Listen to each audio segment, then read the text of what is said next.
podcast is part of the Sports Social Podcast Network.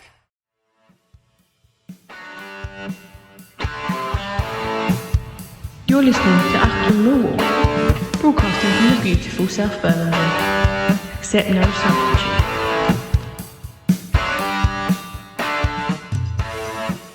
Hello, dear listeners. Welcome to an emergency of Achtung Millwall. My name is Nick Hart. Joining me to chew over the, I don't know if it's shock news. It's been trailed for a good while now, but the appointment announced officially today of Alex Neil as our new head coach. A picture of him on the email that's been sent out to me.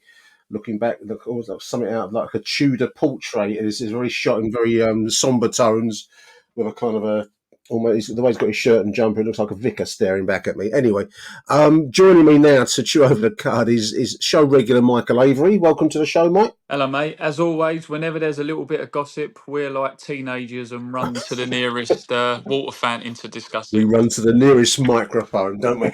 And get recording.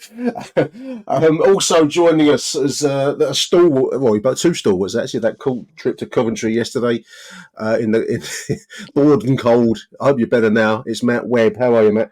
Yeah, but I finally warmed up and woken up after the snooze fest of Highfield. It's not even Highfield Road. I can't even remember where it is. The Rico Arena. That's the one. Building Society Arena. 0-0 yesterday. I watched it on the TV. I was going to try and get up there, listeners. In the end, I just couldn't. Things worked against me. But I watched it on stream, and one of the repeats. I think that clearly the action wasn't up to much, chaps, because they kept cutting to images of James Barrelson, Alex Neil, and A.N. Other. It turns out that A.N. Other was the new assistant coach, which is Martin Canning, sat next to Alex Neil in the crowd. I must say he looked bored, so I think he's probably got a fair judge of football in the sense that he was seeing what we're seeing out there, Mike. I mean, Alex Neil, how do you see the appointment? I mean, I've listened to a few interviews, the club one today, but also another one with Gabe Sutton, which I thought really portrayed him quite well. I'm actually quite happy with this appointment. How do you see it, Mike? Do you know what? For me, Nick, I'll be brutally honest, and listeners, I'll be brutally honest with you. As long as we get over the head coach manager thing, and he's actually told this is what your role's going to be when you're here, and he agrees to it, I think it's a fantastic appointment. I think he's a manager who's got real pedigree, especially at this level. You know, he gets teams promoted. He gets teams that are notoriously difficult, or sort of people who think they should achieve more than what they do and get them playing. You can argue about styles of football, but whatever, he gets results. He does well. And, you know, I said it yesterday to a guy at Coventry. We all love Neil Harris. We do. And, you know, we thank him for what he's done. But Neil Harris is always a manager for me that even when you're doing really, really, really well, you'll be looking over your shoulder ever so slightly, especially when you're in a championship. But I think Alex Neil is a bit Gary Rowett-esque in the sense that I don't think you'll ever go down with Alex Neil in charge, and I don't think you'll ever really be looking over your shoulder. That's an interesting point. Matt, I don't know if you've had a chance to listen to the club interview. They kind of touch on what I call the soap opera that's bedeviled us this season, this kind of backroom conflict between seemingly the direction of Steve Gallen and Neil Harris's ideas on where the club and how the club should run. Personally, I'm glad to see the back of that kind of backroom tension. But they touch on the interview, Matt, making a point. Max makes a point to Alex Neil about how they've got to brought up their recruitment processes, and they're in alignment. So, I mean, it'll be a plus just to get that part sorted and resolved with a new man. Is that how you see it, Matt? Well, I think first and foremost, yeah, you need cohesion between the powers that may be. Everyone's singing from the same hymn sheet, which it seems to me that we've got it now in terms of they've probably got their targets for January. They might have changed a little bit what with injuries, but if Alex is on board, well, Alex is on board with what Steve Gallen wants and vice versa, then I mean it's a perfect combination. I agree with Michael. I think this is an excellent signing for Millwall. in terms of management. It's nice to have a manager that has got a good history. I mean, I don't. I mean, last time we had a good manager that had of his ilk, I would go back as far as probably Jacket, maybe even Mark McGee. I don't know, maybe someone that for me, he brings a lot of experience in this league. Can find ways of winning with a shoestring budget. I mean, I'll take Preston for example. Um, but yeah, I think it's exciting times. I don't think he's gonna. I don't think he's going to pull up trees immediately, but I think to give him a good is it a long term 3.5 year deal? Um, 3 years apparently. Yeah. shows ambition, and shows that we're going to put trust in this process for a longer period than we have done in the past. So I'm quite excited. I mean, with the list of managers that were out there when Harris went, I mean, his name was up there with some like we up there that I would say would be a realistic target. I mean, let's bypass Mourinho's and maybe the Coopers, but he was a realistic target, and I believe he actually applied as opposed to we approached him as well. So that shows a little bit of a That's a nice, testament. yeah, Shows Yeah. testament nice thing that to he hear. wants to do it. Yeah, Yeah. So yeah. No, back to the initial thing. All we want is cohesion. Let everyone sing from the same hymn sheet. Go and get players what you need. Get Millwall playing. Just take away all that playground antics as you mentioned at the beginning, yeah, yeah, Michael, yeah. and then let's start being a professional outfit and let's crack on now for the remainder of the season. Yeah, I was just going to touch on what you just said there, Matt. Funny enough, and ironically, I literally just put in a group chat with Nick and Harry and so many other boys. Um, that for me, I think this probably shows where we are as a club now. In the sense that years back, and I love Kenny Jackett in my lifetime. I always say in my lifetime, Kenny Jackett was the best manager I've ever seen. Mm. I was too young to appreciate the Doc and George Graham and all that kind of stuff. But for me, there was managers like McGee, you mentioned, Jackett, Yeah. Harris, even a little bit Donachie, because he done quite well, obviously, keeping us up when we was under Spatman before. These were managers who, yeah, they might have had a little bit about them, Jackett, to a degree, but they kind of built who they were at Millwall. Harris become a championship manager at Millwall. Jackett, yeah, he done okay in League One and won like the Johnston Paints Trophy with Swansea, but he become a championship manager at Millwall. But again, going back to it, we're now attracting managers, whether you love him or hate him, his stats are going to speak for themselves. For the likes of Gary Rowett, who at the time he came to Millwall was one of the most sought after managers in the country. Let's not beat around the bush. We're now getting Alex Neil, who's got repeated promotions. He's been at some big clubs, Norwich City's, he's been at Stokes, he's been at Sunderland's, Preston's, he's been at big clubs. And this kind of shows now the direction that I think we're going in and where we are as a club. And the reason I say this, it isn't to piss on anyone's chips or wind anyone up who wants the old Millwall. And I made a joke in the podcast, little recording I did for Nick at Coventry. That some fans ain't happy that the blue's the right blue when we release kits and all that kind of thing. It's the moving with the times, and it's the pedigree of the club, and it's where we're going. To get a manager like, I'll tell you what, 5-10 years ago, we never would have got a manager like this. Prior to Rowett, we never would have got a manager at this level. No. It's an interesting point. There's a really good interview, and I will stick a link into the show notes for this one. It's actually for Gabe Sutton's interview, which is about an hour long with Alex Neil.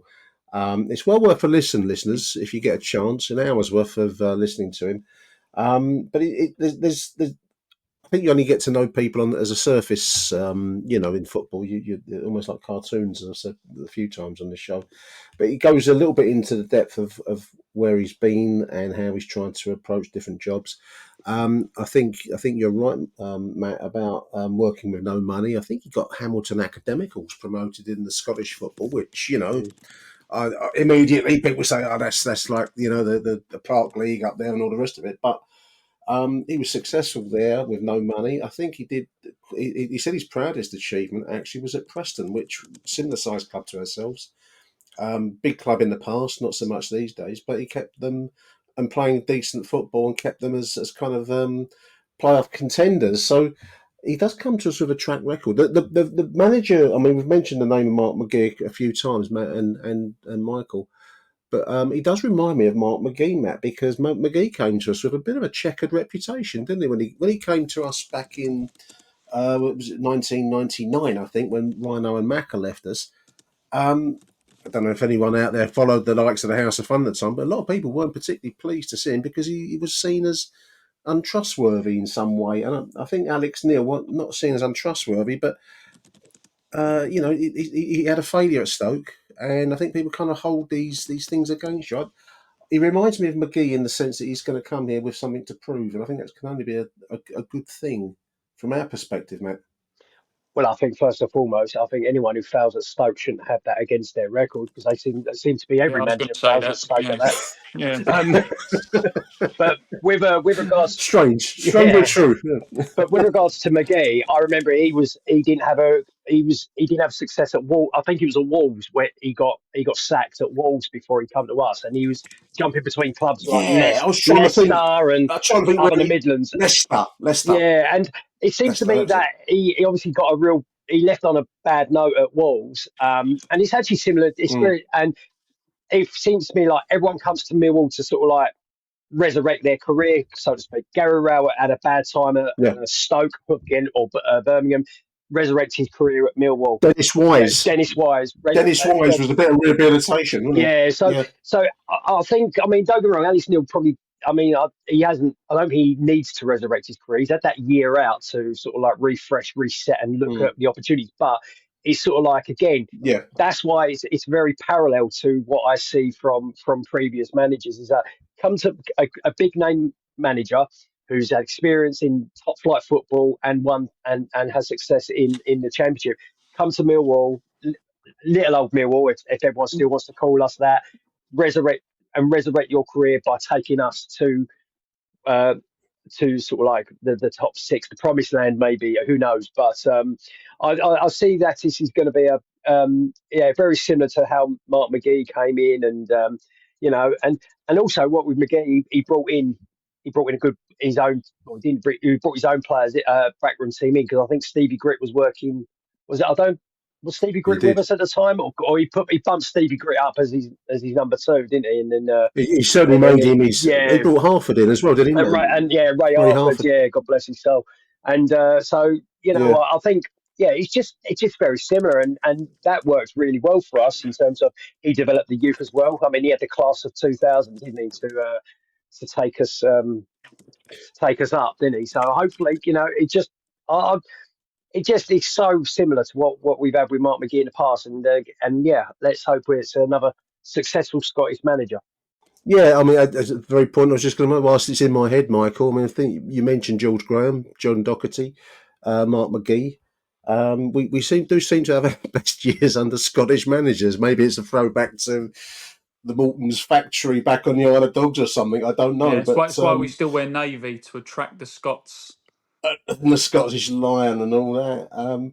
There's an interesting piece. I think Max touches on it in the club interview about the transfer policy, but he really goes into it more with in the other interview that I've listened to, the Gabe Sutton one, where he's talking about his time at Sunderland and the divergence. I don't think it's quite. It doesn't call it a falling out. I don't think you have that in football. You always leave on good terms, but the divergence of opinion was that on transfer policy and the recycling of the money being made. He certainly sees himself as a seller and a buyer of talent, a producer of talent, which is very much the direction that James Berylson wants to take us into. Probably the only one that makes any financial long-term sense for us, Mike.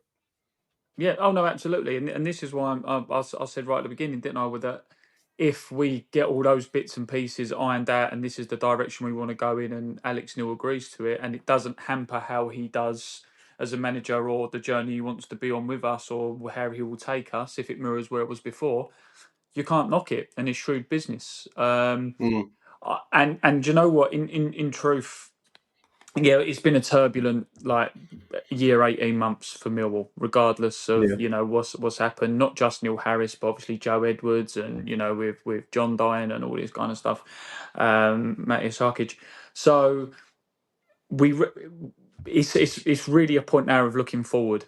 For me, like really, Absolutely. as silly as Yeah. it sounds and cliche as it starts, his first game's New Year's Day, New Year, new start.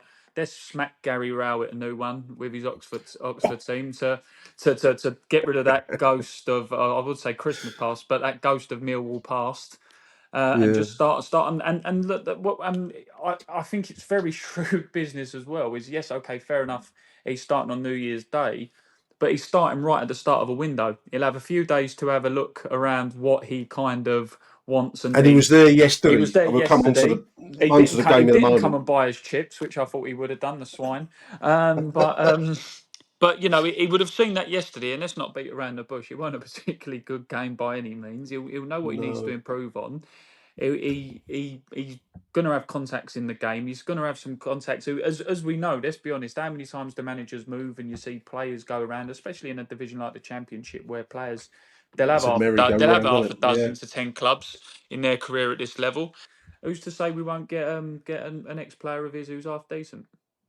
It was strange. It was like the ghost of Christmas past because they kept zooming in on obviously Alex Neil and James Barrelson in the crowd, and Frank Lampard was featuring with Joe Edwards sat in the bench. It was like a little face at the back, like the Bisto kid sitting at the back of the dugout. And I thought very strange images clash. And then we got Gary Rowett on New Year's Day with Oxford. I mean, one thing that strikes me, Matt. I mean, he's an experienced manager. He's only 43, which is I thought he was more substantial age than that, but he's 43. He must have had a tough life in football. But he does have a lot of games under his belt, a lot of experience, and that's the big contrast with Joe Edwards, who came to us really as a coach and not much older than the players. And I don't suppose Alex Neil is really, but he certainly comes with a body and some success. I think the football dressing room, Matt, is a hierarchical place where show us your medals means something, doesn't it? And if you go in there with success under your belt, you can tell players, what some home truths and what to do and what not to do. I think that's going to be a big asset for us because I think we need a bit of direction now. Exactly, that's exactly what we need. When the Wickham manager's name was bandied about Bloomfield, I mean, Bloomfield, the amount of, I mean, the group chats I was in, and you see social media. I, for one, was like, no.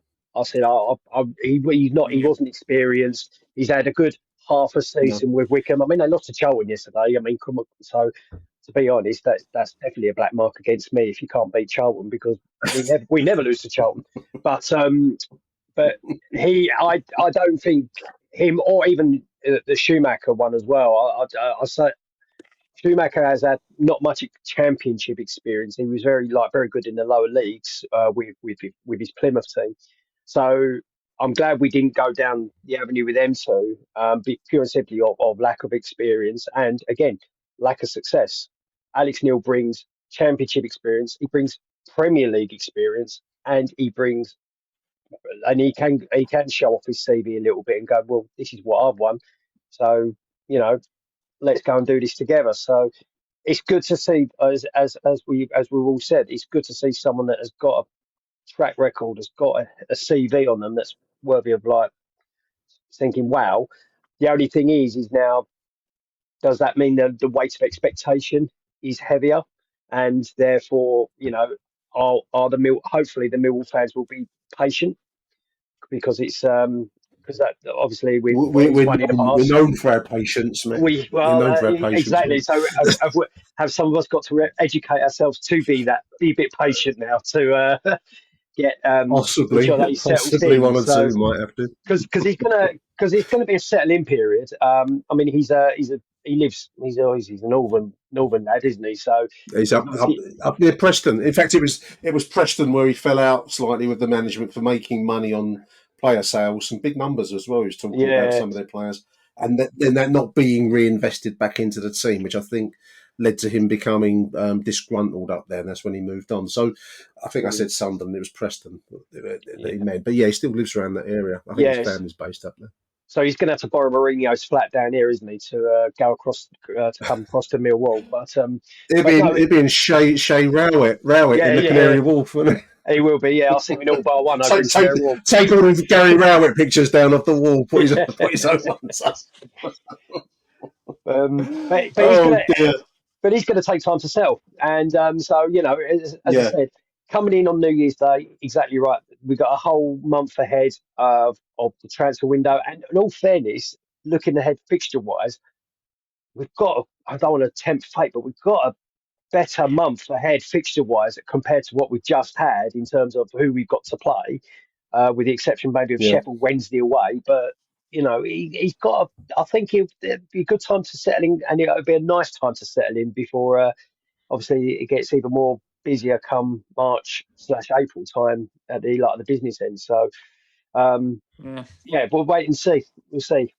I'm gonna wind everyone up now. I'd rather have Alex Neil spending that money we get in for SA than Neil Harris. Who's that on the phone? Oh, it's Harry. It's Harry. Yeah. Who's that who smashed We through love the you, window like H. an SA We love Millwall? you. We love you. We love you. Well done. I just had a very good point to make. Then it's gone right out of my head now that you said that. It's made me laugh. Let's go and take an advertising break. We'll be back in a moment, dear listeners. We've just reviewed what we can of yesterday's game. Achtung, Millwall. Welcome back, chaps. You were up there at Coventry yesterday. I was watching on TV. It was a funny old game in many ways. I was thinking to myself, because it kind of illustrated all of our strengths and all of our weaknesses all in one handy little 90-minute package. I mean, Matt, I thought we did well to defend our way through a 0-0 draw when we're clearly at full stretch injury-wise and whatever. Playing with a makeshift back line, but we just cannot score a goal for toffee going forwards. That I'm sure sitting in the crowd, that's going to be the first thing on Alex Neil's notepad. Striking is going to be, I would have thought, number one more than defensive. What was your first tweak to the team? What would you make if you could get hold of someone in January? Where would you make it? Well, I think I've always been an anti 4-2-3-1 person, and Yeah. I've always I mean, I'm the trusty two up top. I'm a fan of it. I like it. I wouldn't go 4-4-2. It'd be like you could go 4-3-1-2 or 4-1-3-2. There's a lot of adaptations you can have with two players still up top. I think Yeah. I just want us to see if we can play the players that we got in a formation that involves, let's say, two strikers, a second attacking threat. I think also, I mean, yesterday, again, not to pick out players, but honeymoon in that 10 role, it just doesn't, for me, when someone says you're playing as number 10, you've got to be that creative. You've got to be very creative. And we've seen it in a couple of games prior to yesterday with SA being in that 10 role, what a 10 can do, and supply service to the strike force. Didn't see that yesterday. I think we were set up not to lose yesterday. That was the first and foremost. We weren't going yesterday to win a game. We were going up there not to lose, which arguably it happened. I mean, it was a soulless game anyway. Even the atmosphere, 28,000 up there, and you could hear a pin drop at some. It's a soulless stadium, Matt. I always find Yeah. Coventry it's the retail park stadium of them all, isn't it? Even more than Reading. I always find there's just no atmosphere there. No, you're right. Yeah, you're right. It was. Yeah, it was. I mean, it's not like the Highfield Road days where that was quite a good atmosphere, but No, it was. quite tight. Yeah. Yeah, but it was just. Yeah, it felt like it was just a pre-season game yesterday. It felt like an end of season. Got two teams that got nothing to play for. 0-0. Let's just all go home sort of environment. That's how it was. It was strange to see only one sub being made. So there's a lot of players there that prior to Norwich probably done about 60 to 90 minutes, and then had a further 90 minutes yesterday. So I was quite surprised there was not much change in personnel, but I mean, there's not really much we can say about yesterday's game. But in terms of what I would say is that I'll change the formation to start off with. Then I'll start looking at which areas do we need to work on. I'll say definitely if we're going to lose SA, another 10. I would say another left back, and definitely another centre half is needed. But personally, I'd formation probably, more than striking, is it? yeah, Yeah, I would definitely go formation, but I probably would get another. I think now with Amaku being out until March now, I think it might pay to sort of like get another attacking threat somewhere, either on a loan, to like really bolster it up. And because you are relying on Ivanovic, you are relying on Langstaff, and you're relying on a yeah. Bradshaw, which for me doesn't throw me off my chair. Let's just put it like that. I mean, don't get me wrong, Ivanovic and Langstaff does, well, definitely Ivanovic shows, it excites me, but not yet. He's growing. He's growing, as I said, It's a and potential. he's a 19-year-old Yeah. kid who's from a different country. Again, talking about settling in, I think people need to just understand that. Like I say, he needs to just find his feet a little bit, and then hopefully he'll come good, and he will come good because there is something about him. There is definitely something about him. But I'm more of a tactical change as opposed to the as personnel as of just yet. Yeah, That's interesting. Interesting take. I mean, Mike, we dodged a bullet, the bullet of bullets on 50 minutes. It might have been a 1-0 loss otherwise with the crossbar, and then it went round the goal and came off the post. It was a very odd. I mean, I've seen one like it. And I can remember a famous FA Cup final incident with Leeds and Sunderland where something similar happened. But you don't see many situations where the crossbar and then the post is struck. But we dodged a bullet there. But otherwise, it's fairly incident free, really. I think so defensively had a little spell in the start of the second half where they looked a little bit dangerous. But apart from that, that moment on 50 minutes, there wasn't an awful lot of danger for us, but we just looked so toothless. And poor old Langstaff couldn't, he's got two opportunities and fluffed them both. Yeah, Would well, you the would you thing, stand with Matt's formation rather than yeah, personnel? What? 100%, because like again, I don't. You ask people who know me, but I don't like to row and I don't like to cause problems. But Mm, I'll sit there sometimes listening to some Millwall fans, and I'm thinking, like, are you actually watching this, or are you actually some of the stuff you're criticising them for? Do you think that's fair? Because we must be one of the only clubs who I know who signs a striker because they're able to do something, and then ask them to do something completely different. If you look at someone like, I'll be brutally honest with you, if Langstaff was getting the service that like Lee Gregory was getting all those years ago, or Neil Harris mm, was getting all those years ago, and missing all those sitters, I'd have a go. But you're asking a player who scored like 25, 30 yards. All right, yes, okay, devil's advocate is at lower level, don't get me wrong. But you're asking an out and out striker to run around all over the place and act as someone who charges the ball down and chases the ball down and do all this kind of stuff. Same as Tom Bradshaw. I yeah, always always Bradshaw's. Yeah, remember yeah. Always remember, Nick, after that the Sunderland game, who was it he played? Barnsley, when he scored those two against us, he absolutely ruined us. And I said to you, didn't I? I said, I'll tell you what, he's a decent player, that Bradshaw. I'd have him down at Millwall tomorrow the way he scores goals. We sign him, and then we get him running all over the place. Mm, Same as to a point. Again, like I know some people are going to probably mock me even more, but it's same as that when we had John Marquis, he couldn't score for toffee down Millwall, got loaned out everywhere else, even at times in the same division as Millwall, scored goals. But he can't yeah, do it at Millwall, so he must be crap.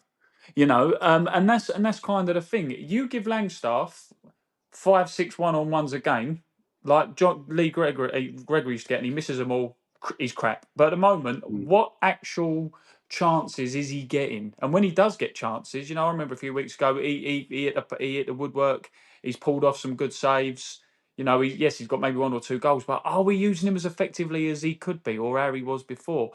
But Matt, I'll tell you what, you were there yesterday. Here's a question for you, and I mean, I could just be being a bit too critical here, but to me, I have to ask, what were yesterday's? I know you say you don't want to lose, but what exactly were the tactics? Because there was a couple of times yesterday where Aziz had the ball. I remember vividly, Aziz gets the ball, and instead of absolutely bombing with the ball, he kind of holds up. And there was a time when, in the second half, when Leonard got the ball at fullback, had about 40, 50 yards in front of him, and he doesn't bomb down that line to get the ball up. And it just seemed a little bit too hesitant for me yesterday, when really you would think the instruction would be there's 60 yards in front of you, run into it. yeah, exactly. Well, that's the message from the management. He says you get the ball, hold it up, wait for the players to support you, and whether that's I don't know whether that was from the management, which I probably was, but then is it fatigue as well? No, Again, but like I I say, get some of them did that. were look, playing. Oh, I thought I he sorry. do looked get tired that. yesterday. Yeah, no, I do get the wait for the players to support you, Yeah. but it's just common. There's a little bit of where the common sense has to come in because there was, like I say, there was the time when Leonard's got the ball. There's not really much support around him, and he's just really holding it up for longer than he needs Mm, to. There's a little bit where you've got to think for yourself and think, there's 50, 60 yards in front of me, no one's around. I'm just going to go into it, or I'll just Mm. carry the ball up a little bit. You teach kids when they play football. You were just talking about, off the call, yeah. Matt. You was helping with training with bits and pieces in the past. The instruction you always give to kids is if there's room in front of you, go into Go, it, carry the go. ball into it. Mm. Why was we so hesitant yesterday? I think there Is was. it I a mean, fear? Is it a fear of failure? Is it a case of fear of making a mistake and then having fans on your back or the management on your back? That could be another option. It seems to me like that could be a confidence issue. Was the fact that Adam Barrett leaving was playing on their minds? and also, I it's don't know. Liver's last stand, Matt. I mean, everyone knows Yeah. it must have been knowledge amongst the group that he was going to kind of retreat into the back staff and become an assistant. I'm going to guess an assistant to the assistant. So he's going from being Mm. the match day number one to third in the pecking order. Because Canning seems to be Alex Neil's choice of second in command. So. I mean, we've made this point at the start, and I'm going to make it again for the listeners. But I think it's just nice now to have some solidity in management and to get this period of.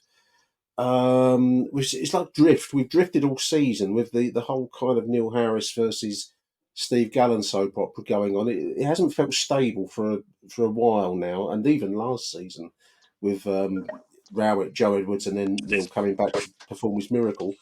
It just seems like we've been, lurching around a little bit. And I think what we need more than anything else, and we've signed him for 3 years, is someone in place. We respond best when we've got a long-term manager, a jacket, a Neil Harris in his day. Someone that's there and in control, and even Gary Rowett. Let's not diminish his achievement, but someone that's in there, in place, and everyone knows where they stand. And I'm hoping that's what we're going to get now with Alex Neil, because I think that's where it went wrong these past few games. I mean, that said, Livers have got a win, draw, loss track record. That's not bad. That's not the worst managerial record we've ever had.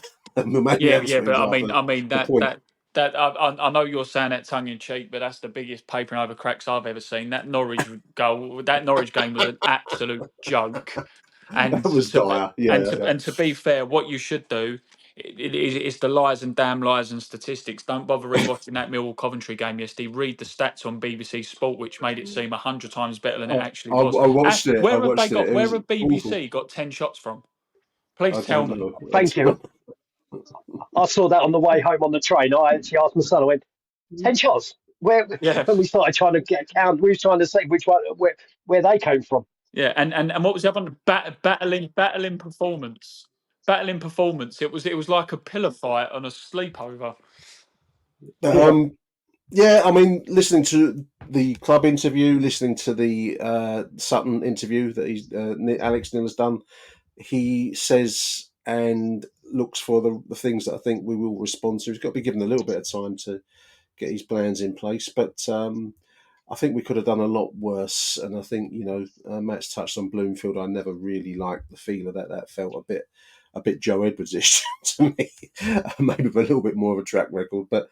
And the other guy, what's his name? Schumacher, maybe not. I don't know. I don't really know enough about him. But I think I'm hoping, listeners, will be the start of a period of solidity, because we need it at the Den. We don't do very well when we lurch back and forth, and that's where we've been at all season. Chaps, I want to say a big thank you for joining me at very, very short notice. Emergency podcast coming to an end. Is there anything you want to say before we close out, Mike? As long as we finish better than fall from bottom, I'll take it. I second that, Matt. Yeah, I'll second that. But also, I wish everyone now a happy new year, because obviously the next game will be in 2025. So Yes, it will. whatever you're doing, be safe, be sensible, and it's a 1 o'clock kickoff on New Year's Day. Like I thought it was a 3 o'clock one, and I was planning my trip to meet friends, and someone reminded me it was 1 o'clock, and I was like, double check that one. So Get down make the pub sure earlier. you've got your alarm. Yeah, exactly. Well, yeah, 1 o'clock start, New Year's Day, Gary Rowett at the Den. Also, a big thank you to Matt and to Michael for joining me at short notice this afternoon. Also, a big thank you to all of you listeners out there in the internet around the globe. It's been an interesting year, but then every year at the Den is interesting. We wouldn't have it any other way. So, a big thank you to you all.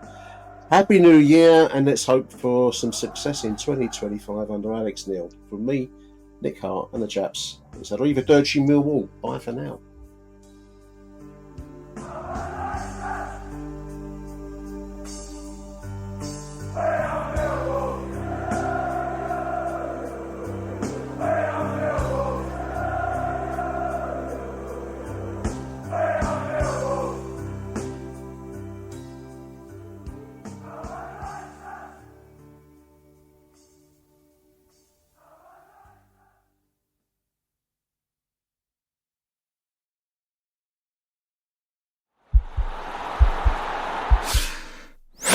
This podcast is part of the Sports Social Podcast Network.